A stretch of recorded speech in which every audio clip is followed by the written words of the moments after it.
আজকে আলোচনা করব যে মাইগ্রেন হয়েছে এটা আপনি কিভাবে বুঝবেন এবং হলে আপনি কি করতে পারেন।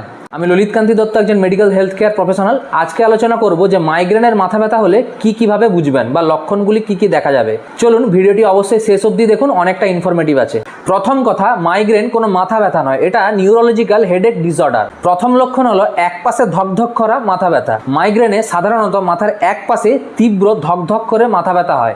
2 নম্বর, আলো এবং শব্দে অস্বস্তি। মাইগ্রেনে সবসময় আলো বা আওয়াজ হলে মাথা ব্যথা এবং অস্বস্তি উভয় তীব্র বাড়তে পারে। 3 নম্বর, অনেক সময় বমি বমি ভাব বা বমি হতে পারে।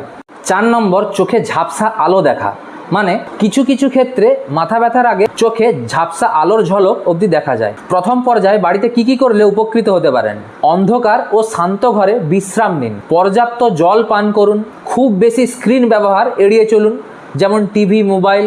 নিয়মিত ঘুমের অভ্যাস অবশ্যই বজায় রাখুন। এবার কখন ডাক্তারবাবুকে দেখাবেন? এবার মাথা ব্যথা যদি খুব বেশি তীব্র হয়, বারবার ব্যথা হয় বা নতুন ধরনের ব্যথা শুরু হয়, অবশ্যই ডাক্তারবাবুদের পরামর্শ নিন। এই ধরনের স্বাস্থ্য বিষয়ক নির্ভরযোগ্য তথ্য পেতে অবশ্যই সাবস্ক্রাইব করুন ক্লিনিক্যাল লেন্স, এবং ভিডিওটি যদি ইনফরমেটিভ মনে হয় অবশ্যই একটি লাইক করে যাবেন।